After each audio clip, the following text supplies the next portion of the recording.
adik-adik dan anak-anakku yang Tuhan Yesus kasihi. Apa kabar semua?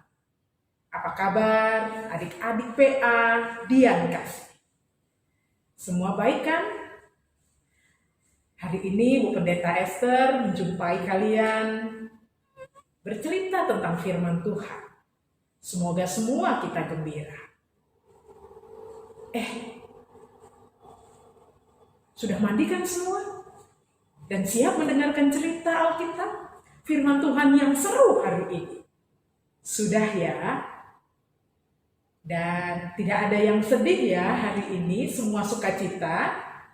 Ayo, senyum dulu. Gitu dong.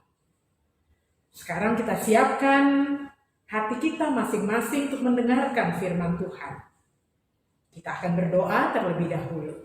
Mari kita bersatu di dalam doa. Kita berdoa.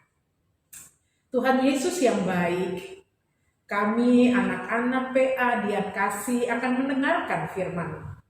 Terangilah hati dan pikiran kami dengan Roh Kudus-Mu, sehingga kami mengerti kehendak Tuhan. Dalam nama Tuhan Yesus kami berdoa. Amin. Nah, adik-adik yang dikasihi Tuhan Yesus Kristus, firman Tuhan hari ini bertema kasih yang memberikan harapan.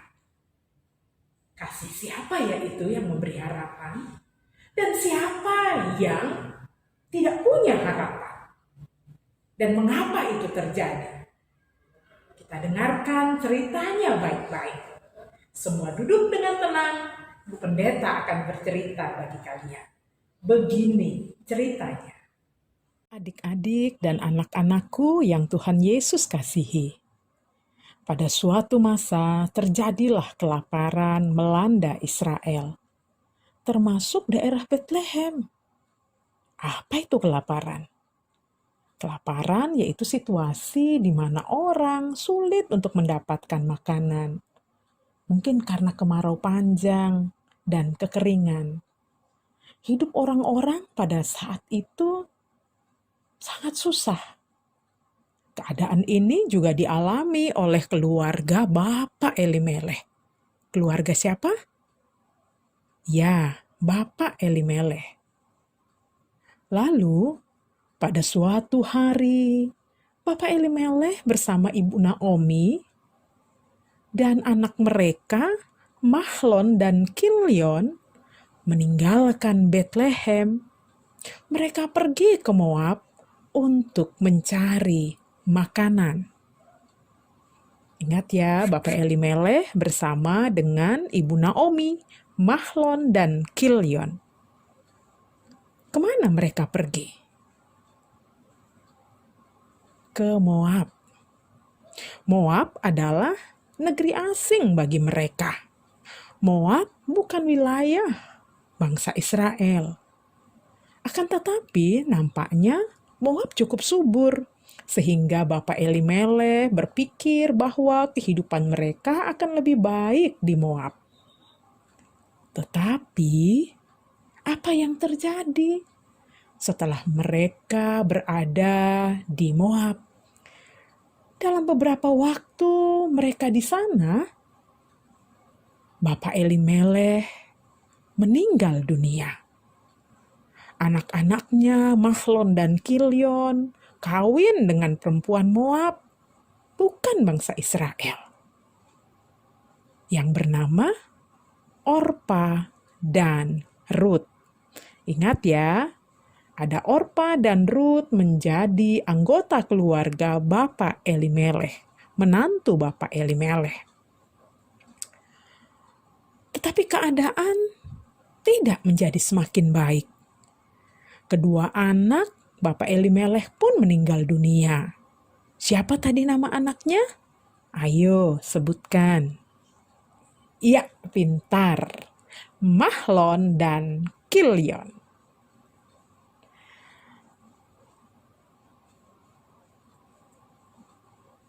Akan tetapi, bukan hanya bagi Naomi, melainkan Orpa dan Rut juga sedih. Ketiga perempuan ini pun menjadi janda. Sungguh peristiwa yang sangat menyedihkan bagi Naomi. 3 orang laki-laki, yaitu suami dan 2 anaknya yang menjadi tumpuan harapannya sudah tiada. Sungguh sedih, bahkan teramat sedih bagi ibu Naomi. Lalu adik-adik, sesudah kelaparan di Israel berakhir, Ibu Naomi sebagai seorang janda yang tinggal di negeri orang, yaitu di Moab, memutuskan untuk pulang kembali ke kampung halamannya di Betlehem. Ia menyampaikan niat itu kepada menantunya dan merencanakan untuk kembali ke Betlehem.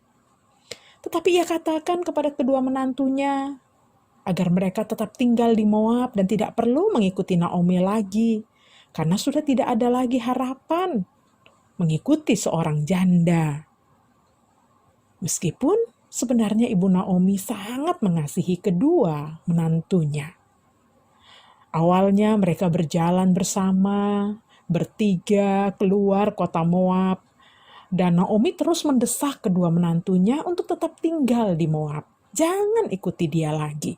Hidupnya tidak ada harapan lagi. Suami dan anak-anaknya sudah tidak ada lagi. Sedangkan Ruth dan Orpa masih muda. Mereka masih dapat berumah tangga dan meneruskan kehidupan mereka. Saat yang menyedihkan ini pun mereka alami. Tetapi akhirnya Orpa dengan berat hati meninggalkan mereka dan kembali ke Moab, tetapi tidak dengan Ruth. Ruth berkata, mari kita baca di ayat 16 dan ayat yang ke-17. Kita baca sama-sama ya. 2, 3. Janganlah desak aku meninggalkan engkau dan pulang dengan tidak mengikuti engkau.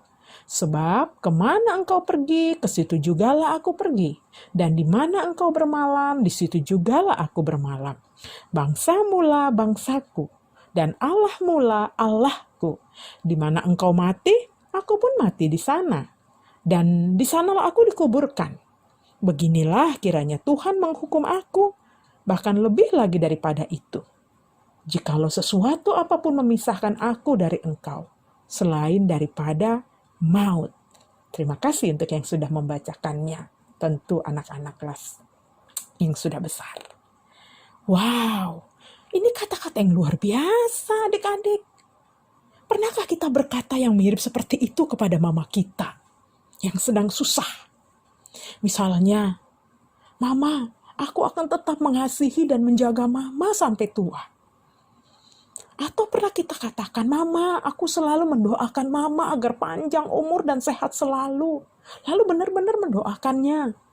Atau katakan kepada Mama, Mama, aku akan selalu patuh dan nurut akan perintah Mama dan Papa. Nah, adik-adik, mendengar kata-kata Ruth dan kasih yang ditunjukkan, maka Ibu Naomi tidak bisa menolaknya. Lalu Ibu Naomi dan Ruth berjalan menuju ke Betlehem. Ruth terus mendampingi Ibu Naomi sampai tiba di sana. Perhatian dan kasih dari Ruth kepada Ibu Naomi terus ia buktikan setelah mereka tiba di Betlehem. Bahkan Ibu Ruth bersedia untuk bekerja di ladang Boas sebagai seorang hamba untuk mencukupkan kebutuhan hidup mereka berdua. Anak-anakku, adik-adik yang dikasihi Tuhan Yesus Kristus. Apa maksud firman Tuhan ini bagi kita semua, bagi anak-anak, bagi adik-adik yang dikasihi Tuhan Yesus? Yang pertama, Ruth mau merasakan kesusahan Naomi, sehingga terjalin ikatan batin di antara mereka berdua. Adik-adik, maukah kita turut merasakan kesusahan orang lain yang ada di sekitar kita, entah karena sakit atau lapar? Doakan dan bantulah mereka selagi kita masih bisa membantunya. Mungkin mama atau papa lagi susah. Temani dan hibur. Mungkin dengan menyanyi. Hayo, nyanyi apa yang adik-adik bisa nyanyikan untuk orang tua? Atau teman yang lagi susah, Jangan dijauhi, tetapi ajak dia bermain. Maukah kita melakukannya? Anak-anak PA Dian Kasih pasti akan menjawab, "Mau, Bu Pendeta." Wow, luar biasa. Yang kedua, hubungan Ruth dengan Naomi tidak berdasarkan untung rugi atau balas jasa. Mungkin kita menjadi teman bagi orang lain. Maukah kita menjadi teman entah di saat senang atau susah? Jangan hanya mau berteman ketika dalam keadaan senang. Jangan hanya berteman dengan orang-orang yang itu saja atau pilih-pilih orang. Bertemanlah dengan semua orang. Ayo, sekarang coba tunjukkan. Coba katakan ada berapa teman kita. Coba hitung. Pasti banyak ya. Wow, itu anak Tuhan Yesus. Yang ketiga, Ruth menunjukkan kasihnya yang besar kepada Naomi. Anak-anak, adik-adik yang dikasihi Tuhan Yesus. Kasih sebesar apa yang sudah kita tunjukkan kepada mama, papa, juga teman kita? Sudahkah kita menjadi anak yang taat dan patuh pada mama, papa? Bahkan mendoakan papa, mama, juga teman kita? Pasti sudah ya. Jangan berhenti. Terus doakan mereka. Yang keempat, kasih Ruth kepada Naomi adalah kasih yang tulus, tidak pura-pura, bukan karena ada maunya. Maukah kita mengasihi mama dan papa dan teman-teman dengan kasih yang tidak pura-pura? Misalnya kita baik kepada mama karena mau minta dibelikan sesuatu. Atau kita baik kepada teman karena mau pinjam HP-nya, bukunya, spidolnya yang baru. Itu kasih yang pura-pura. Kasih yang tulus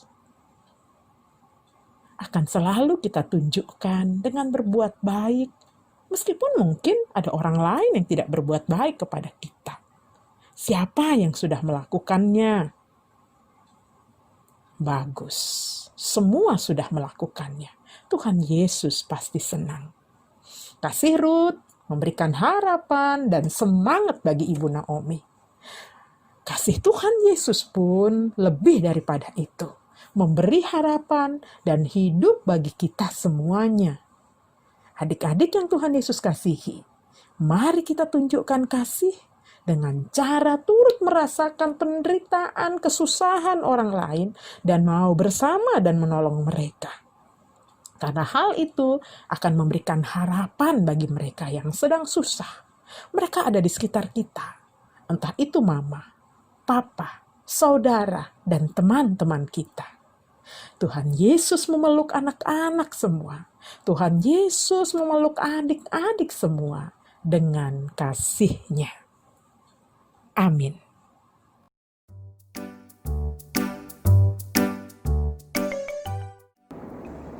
Adik-adik, setelah kita mendengarkan firman Tuhan, sekarang kita mau buat aktivitas. Aktivitasnya apa ya adik-adik? Aktivitasnya adalah membuat tangan yang bersyukur karena orang tua kita sudah sangat baik dan selalu mengasihi kita. Bahan-bahannya apa aja ya Kakak Jess? Bahan-bahan yang dibutuhkan ada kertas, gunting, lem, dan juga pulpen. Bagaimana cara buatnya ya? Saksikan video berikut ini. Kertas HVS-nya dilipat menjadi 2. Lalu siapkan pulpen dan gambar tangan adik-adik di atas kertas HVS-nya. Setelah itu digunting mengikuti pola tangan adik-adik. Nah, sudah jadi kan? Untuk kelas TK dan Batita, siapkan kertas berwarna dan gambar hati sebanyak-banyaknya, lalu gunting dan tempel di dalam tangannya. Sebagai tanda adik-adik mengasihi orang tua. Untuk kelas kecil dan tanggung, menuliskan doa yang isinya tentang ucapan syukur atas kasih yang orang tua berikan kepada kita. Jika sudah selesai, jangan lupa difoto dan dikirimkan ke grup WhatsApp orang tua ya. Selamat mengerjakan.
Tadi kita sudah mendengarkan cerita firman Tuhan. Marilah kita mengumpulkan persembahan kita. Dan jangan lupa persembahannya boleh dititip ke mama atau papa yang akan dibawa pada hari Jumat dan Sabtu ke gereja. Mari kita bernyanyi dari PKJ 146, bawa persembahanmu.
Adik-adik, mari kita mendoakan persembahan kita secara bersama-sama.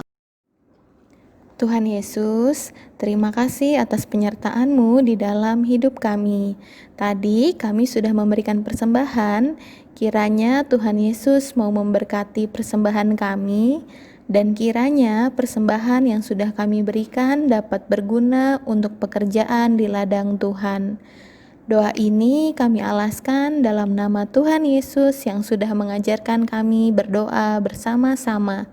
Bapa kami yang di surga, dikuduskanlah namamu, datanglah kerajaan-Mu, jadilah kehendak-Mu di bumi seperti di surga.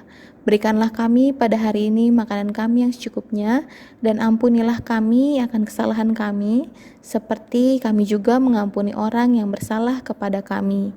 Dan janganlah membawa kami ke dalam pencobaan, tetapi lepaskanlah kami daripada yang jahat. Karena Engkaulah yang mempunyai kerajaan dan kuasa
Tuhan Yesus, kami sudah selesai beribadah hari Minggu pelayanan anak.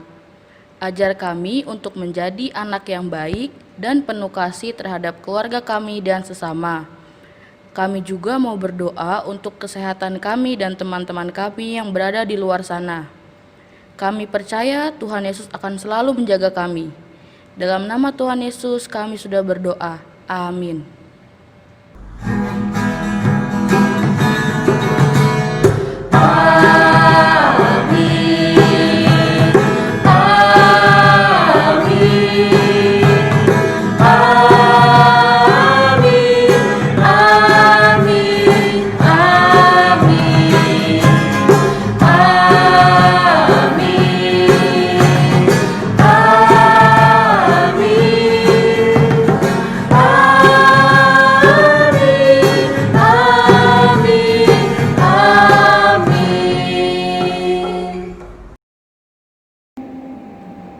Ibadah hari Minggu pelayanan anak telah selesai. Dan ingat cerita firman Tuhan yang tadi ya, tentang Lut yang mengasihi Naomi. Begitu juga kita, anak-anak Tuhan, harus saling mengasihi. Dan selalu membaca Alkitab dan juga selalu berdoa. Selamat hari Minggu, Tuhan Yesus memberkati. Dadah!